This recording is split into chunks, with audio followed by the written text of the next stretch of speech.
All right. Hello, everybody. Welcome. I'm going to give everybody a minute to get in, and we're going to just jump right in and get started. We are really excited that you're all here today joining us with Linda and Michael and our team here today. So we are thrilled for everybody to be here. So let's jump right in. Well, as I said, welcome. We are here to talk about part one of appropriate use of decodable and level text for beginning readers. We are just very delighted that you're able to join us today. And our session is going to provide an overview of the differences between decodable text and leveled readers with an outline of appropriate use of each type of text in early literacy instruction. But before we begin, we wanted to point out a few things that we'll have for you in our webinar today. Throughout the webinar, please enter any questions that you have in the Q&A. We won't be using the chat today, so if you would just make sure to use the Q&A and then send it to all the panelists so that one of us can see it and we'll be able to respond to them. We will review them and respond at the end. Our presentation is going to be recorded today, so all videos and mics are going to be turned off for the recording. And we will be able to send out a link to a recording, and we'll have it posted on the OEL website once it's ready in the next week or so. So if you've registered and you're not able to attend, you should still be able to have access to this for the link. And I am Angela Preston. I'm part of the early literacy team here, and I'm going to turn it over to my colleague, Casey Taylor. Good afternoon. Thank you so much for joining us. I have the privilege of introducing to you today our featured presenters, Linda Ferrel and Michael Hunter. Linda and Michael are founding partners of Readsters, and Linda has co-authored Teaching Reading Essentials Program Guide and the Coach's Guide with Dr. Louisa Moats, who is an author of Letters. And then she has also co-authored with Michael Phonics Blitz, Phonics Boost, and Diagnostic Decoding Surveys. She's been a national letters trainer, and she's been in this literacy ballgame for a very long time and has lots of wealth, just a tremendous wealth of information and experience to share with us today. And Michael has a passion for teaching struggling readers. I believe he met Linda when he was actually working with adult readers in Washington, D.C. And then he's also worked alongside his mentor, Dr. Louisa Moats, with some things. And again, he co-authored with Linda the resources I previously mentioned. And we are just thrilled to have both of you with us today. We thank you for making the time in your schedules to share with us. And we're not going to take any more time. We want to give it all to you to hear you talk with us about decodable readers and level text and the appropriate use for those. So please take it away. All right. So we will send this over and they will begin.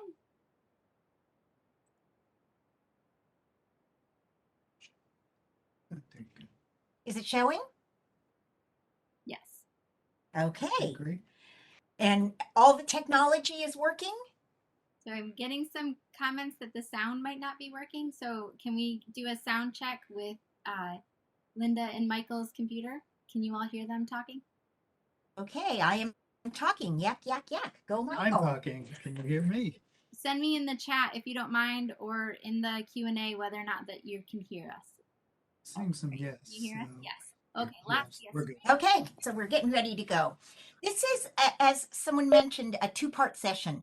Today is the introduction. We only have a half an hour. I can barely say hello in a half an hour. So we are going to introduce today.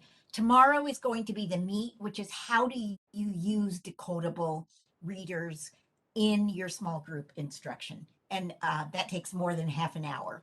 So we'll start out with, let's see, oh, shoot. Okay, we did send some handouts, and we wanted to just let you know that the handouts you got, you will have all the slides unless they have a red title.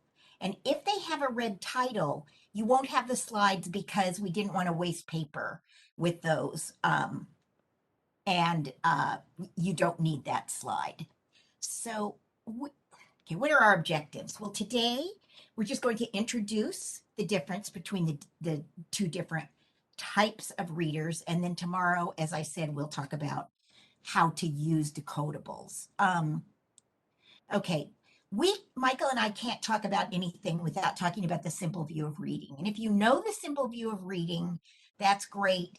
We don't have a lot of time to go into it, but we want to give you a quick review of what you need to understand from the simple view of reading. It's a formula, and it was put out in 1986. And the simple view of reading is the essence of the science of reading. It's everything that comes about that we've learned from the science of reading is that it stems from the simple view of reading. And the simple view of reading is simply a formula that says a decoding score times the language comprehension score equals a reading comprehension score. We're not going to go into this, but what you need to learn from this is that decoding words and sentences, this part, is separate from understanding those. That's language. And when children come to school, they have a lot of language, but they don't have any decoding unless their parents have taught them or something. But that these are separate constructs. And it's really important to understand this because decodable readers are for teaching decoding, for practicing. So we're not going to go into this anymore, but if you know the simple view of reading, you'll understand this. If you don't, look forward to learning about the simple view of reading in letters because it's really important. You want to tell them about the article? Sure, go ahead. Also, we have a nice article on our website for free. And our website is www.readsters.com. And it's a short paper that just makes it simple to understand. So if you want that, you can feel free, and we can actually send it to you, Casey, if you want to, and you can send it out to people. You may have seen the Scarborough rote model, which nicely encapsulates the simple view of reading, in that when you are a beginning reader, we're going to teach decoding or word recognition separately from what we're going to teach language comprehension skills. I'm teaching decoding when I'm having children read words. I'm teaching language through read alouds primarily, and through talking and through shared reading experiences. Again, the end of the simple view of reading. I'm going to skip this slide. You all have it, and you can look at it. Now let's talk about what's the difference between leveled and decodable readers. And we have teachers who get confused about this. So we're going to lay it out real clearly. What's a leveled reader? What's a decodable reader? Okay, now we have to caution you. You want to give the caution? Okay. The caution is that this discussion that we're going to have is about early reading instruction.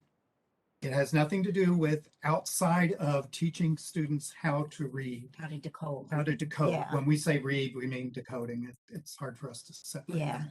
But teaching the essential thing that you're teaching in early reading is primarily how to get the print off the page into words in your head.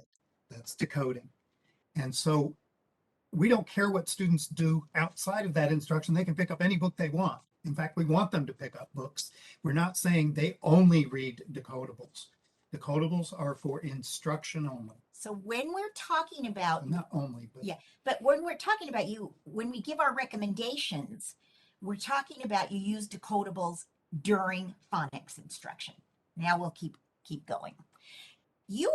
Many of you may have seen leveled readers, and there are all different kinds of leveled readers. This is Heinemann's, and you can see that the leveled readers go from kindergarten all the way up through high school and adult. And these happen to be found to Pinnell, and they start with A and they go all the way up to Z. So if we talk about leveled readers, we could be talking about real complex leveled readers. In this presentation, we're talking about emergent and early leveled readers. And those are primarily A through J. They may be called some other leveling system, but they're essentially what you would use in kindergarten and grade 1 if you're using a balanced literacy program. Now let's talk about what do we see in early leveled readers? Well, we see that they're predictable. They're about familiar subjects. They have strong support from the text for their with pictures. They usually include high frequency words that are repeated over and over. And then they repeat words. This should say without support from the pictures. I need to remember to change that. But basically, they repeat the high frequency words. The lower frequency words have support from the pictures. It's the support. And we'll show you what that means. Now, a lot of you may use reading A to Z. And so just to show you, these are the criteria as to how reading A to Z levels their books for leveled reading. They have leveled readers and they have decodable readers.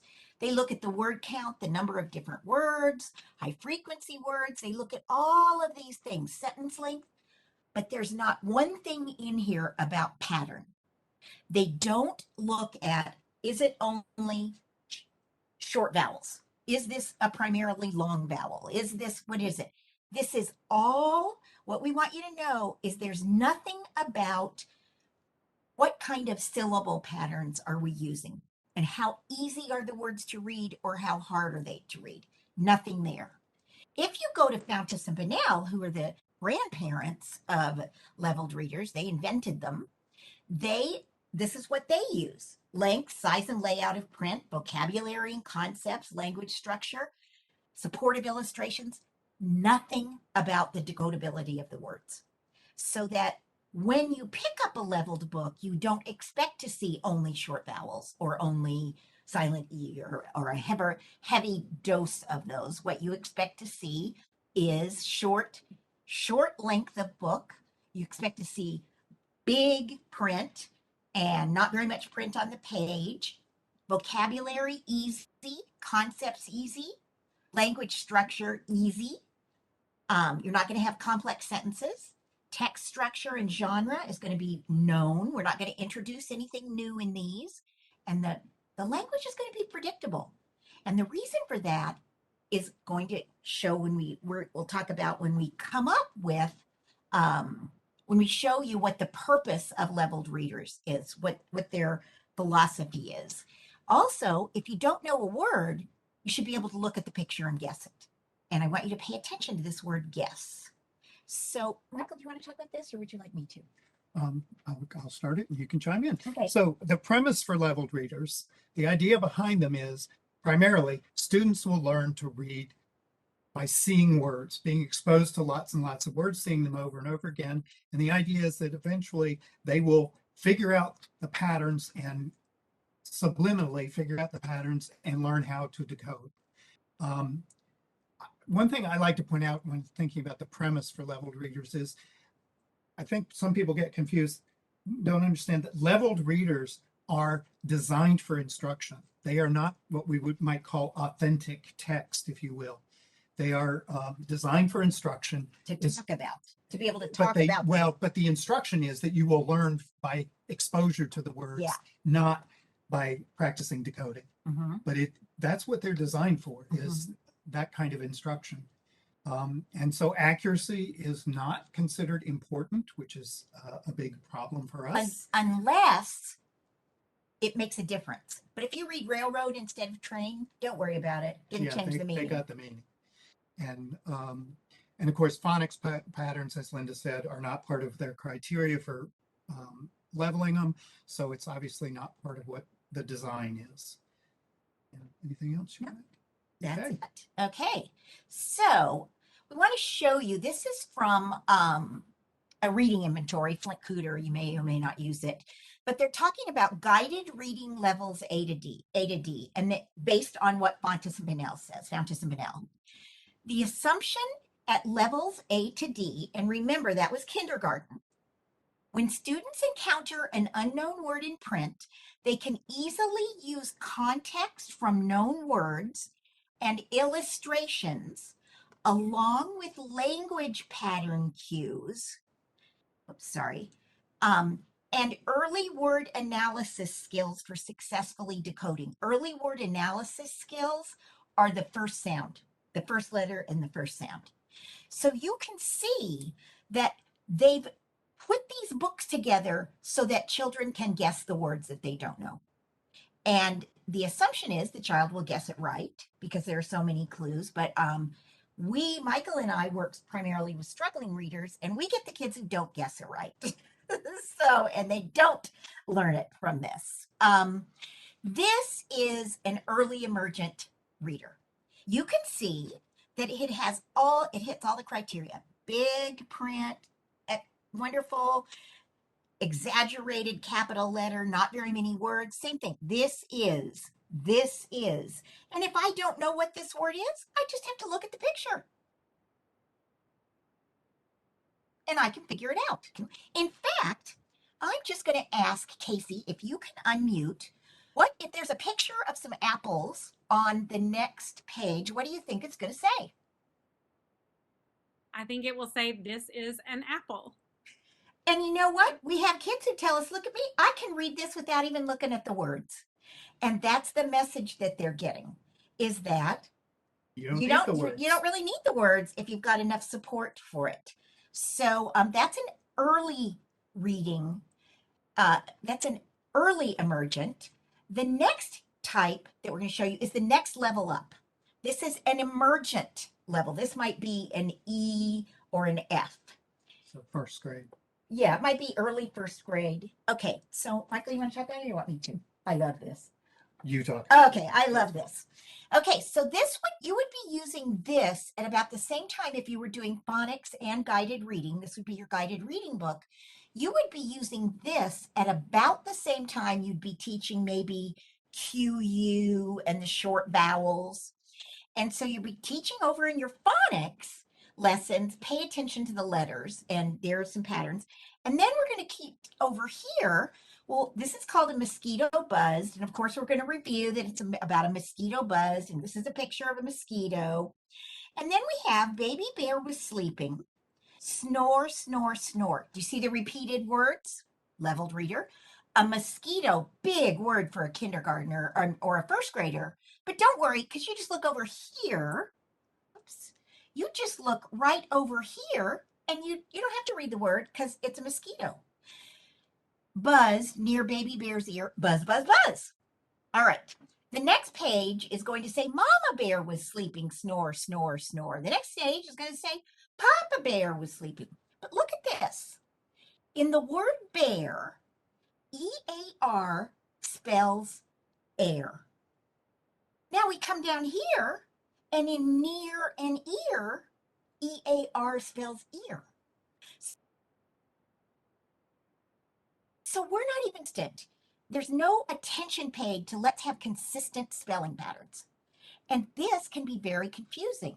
If we have my little Tommy Turtle, who's not doing so well in phonics, and he's really having trouble over in blending, and his phonemic awareness isn't good, but he's really bright. And he comes over here, and so he's in his guided reading lesson, and he can just guess mosquito. He doesn't have to sound it out. Over in phonics, I'm going to make him sound it out, and that's slow and laborious. What do you think Tommy's going to do when he's on his own? He's going to guess because that's easier. And therefore, he's going to develop the habit of guessing, which, because he's bright, might work for him until he's in the second or third grade. And then suddenly Mike and I will get him because he was a very good reader until that third grade teacher got him. And if you're a third grade teacher, I'm sure you've heard that. That's because you can't guess text that has new ideas or words that are not easily guessable. So again, a leveled reader. Now let's talk about decodable readers and what they are. You guys probably know this, that decodable readers have stories that only include phonics patterns that have been taught and high frequency words that have been taught. Now, every word isn't taught in the book, but the patterns are. For example, if the children have learned all the consonant sounds and they know all the consonant sounds and the short vowel sounds, they should be able to decode the word fez, like a little hat that you might see in a parade with the mummers, Shriners. And so they can decode it, they may not know what it means.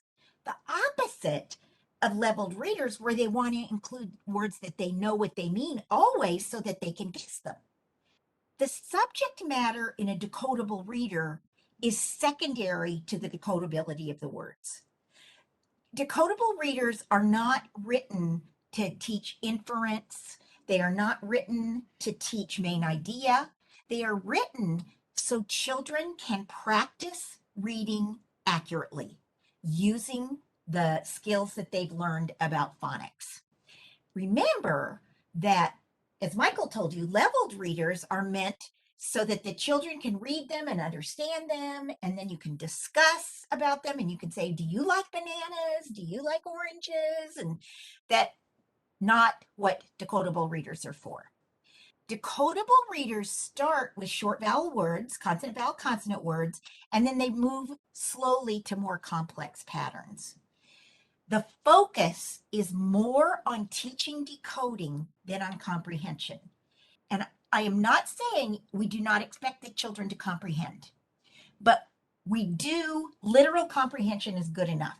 If we're going to teach something like inference, we're going to use some beautiful literature and we'll read it to them, because you can teach inference without reading. You can teach it through read aloud.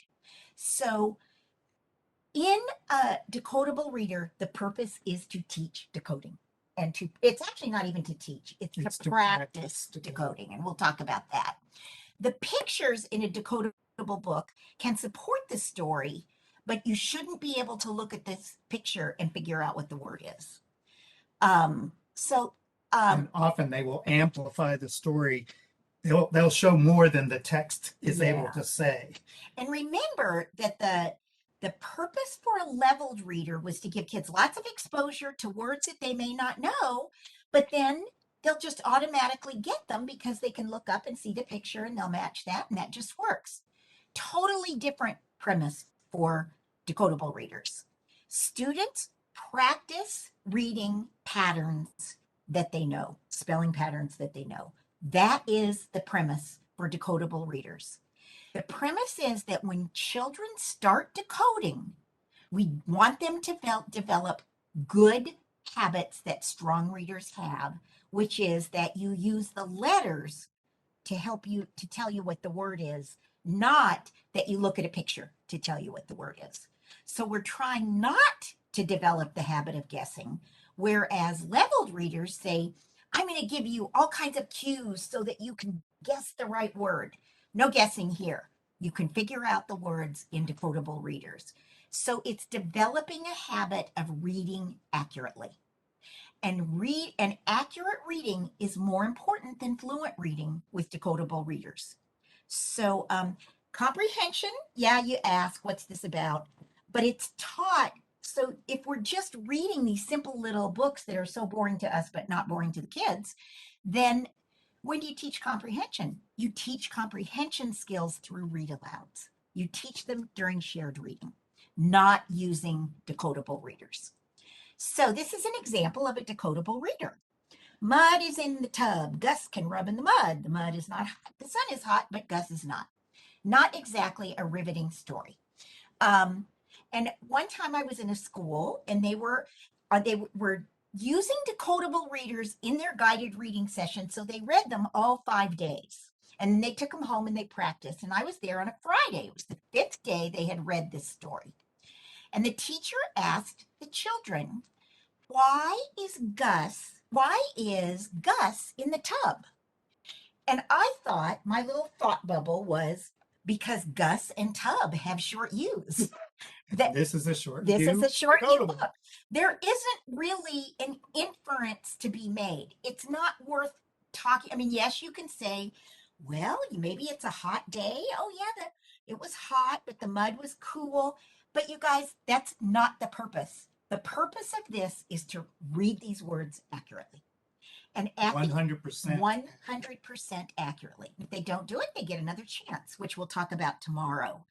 But anyhow, You read the decodable book until the kids can read it, and then you get another one. You don't read it every day for 5 days. It's a totally different philosophy from leveled readers. This is another leveled reader that is Vet Dan, got Big Ben for me. Prettier pictures, obviously, but you'll see that vet, you can't look up and figure out that's a vet. I mean, a kid who's in this at this grade, reading this, a child at this grade, is going to look up and say doctor. So you can see that these pictures are not supporting the text like we saw in the leveled readers. And I'll just point out, Linda talked about you can read words you don't know. If you don't know the word vet, you still can read it. The letters tell you what the word is. If I thought that was an unknown word for my children, I would take 3 minutes and I would talk about, look at this vet. It's called a veterinarian. It's a doctor for pets. I could do that, but that's not the purpose. That's a bit of an That would be aside. a little bit of an aside. Yeah. So let's compare decodable and leveled readers. Decodable readers, the early reading instruction purpose, what's the purpose? It is absolutely to practice reading accurately with spelling patterns that they've had exposure to.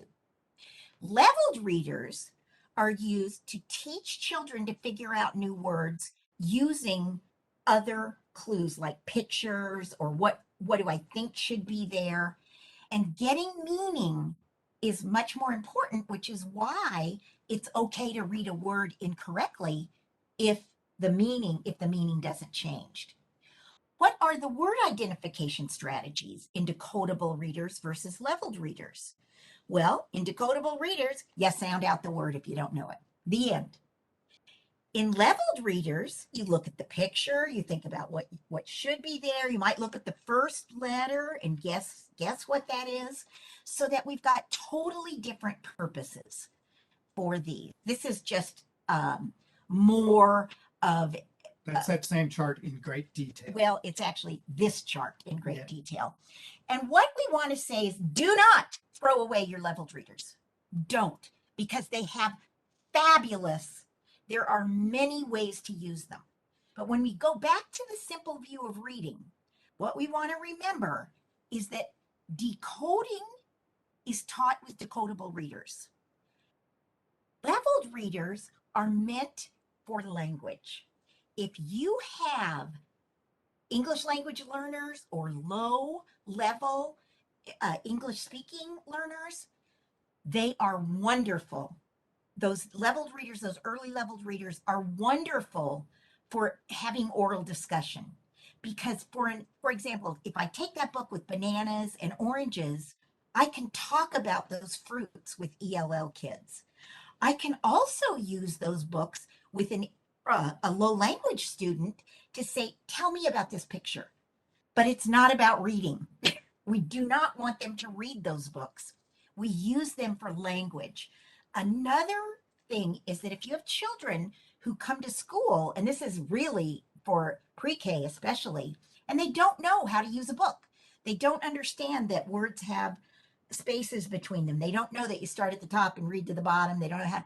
They're wonderful for teaching that for concepts of print because the print is exaggerated in those. So they're really good for that.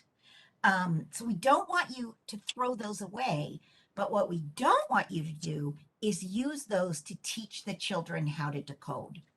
Go ahead, Michael. I just want to say real quickly, and remember, if they pick it up on their own to just read A leveled independently, a leveled reader, not a problem. Yeah. Just don't use them to try to teach them how to decode. Yes. Because they won't work. So here's our summary. Students at levels A to D are likely to need pre-reading skills. Those are the children who are likely not to know their alphabet. They don't have well-developed phonological awareness for blending and segmenting sounds. So that's what we need to be doing instead of teaching them how to guess at words. If students are at levels E to about J, they're likely to be beginning decoders. So that's when they need leveled books. Need decodable books. Thank you. To practice their decoding. Michael's here to make sure I don't make those mistakes. Mouth Thank slips. you. Yeah. So kindergartners really shouldn't until they know their letter names, their letter sounds, and they can blend and segment sounds, should not be even reading at all. And there are a few exceptions to that, and we can talk about that tomorrow, but our time is almost up. So this is very important. There's no known correlation between reading levels and foundational reading skills. In other words, that means there has been no research that says if you're a beginning reader, level A is for you, or level B, or level C, because they aren't developed along a continuum of structured literacy. And there's just no evidence out there that these are what children need. Yes, there are children who are going to pick up how to read just with leveled readers. Those are generally the ones who come in knowing their letter names. They've been read to a lot. Unfortunately, we don't know who they are until we assess. So if we rely on leveled readers, we're very likely to create a lot of students for Michael and me, struggling readers later. And guessers. And if we rely on Decodable at first, then we can ferret out who is getting this and move them along faster, as opposed to what we call creating struggling readers by not giving them the right kind of instruction. If you look at this, decoding in the simple view of reading is decodable readers. Language comprehension can be talking about leveled readers. And for early reading instruction, there isn't really reading comprehension. There's language comprehension, but they're not reading anything complex enough to spend a lot of time on inference, main idea, etc. So it's language comprehension. You can use read alouds, but you have to do the reading. Oh, we're 2 minutes over. This is Scarborough Rote Model. This is decodable readers down here at early grades. You can see early grades, decodable readers, language comprehension. You discuss read alouds and shared reading. They may be leveled readers. They may be Stella Luna. They may be reading a book about ocean creatures. As these skills get stronger, these comprehension and these decoding skills, then the children become ready to read independent reading with non-decodable text so that they can get new ideas, but they have the ability not to have to guess the words. And that is our talk. And this is what we wanted to do. We wanted to identify the difference between decodable readers and leveled readers. I hope that happened. And begin to understand the different purposes. Tomorrow, we'll learn about different types of decodable readers, how decodable readers fit into phonics instruction, and how to use those decodable readers. And that's it. So I'll stop sharing. And we went 4 minutes over, and I apologize. We are so appreciative of you both for spending this time and for all of your the teachers and staff that are out joining us today. We are really excited about tomorrow. So if you did not, I'm going to put the flyer link in the chat for tomorrow in case you weren't able to register for tomorrow. We would love to see you back, and we will send the notes. They will send the notes to us once this is over. We'll share those and the recording within this week or within the next week. So thank you guys so much. We really appreciate everybody staying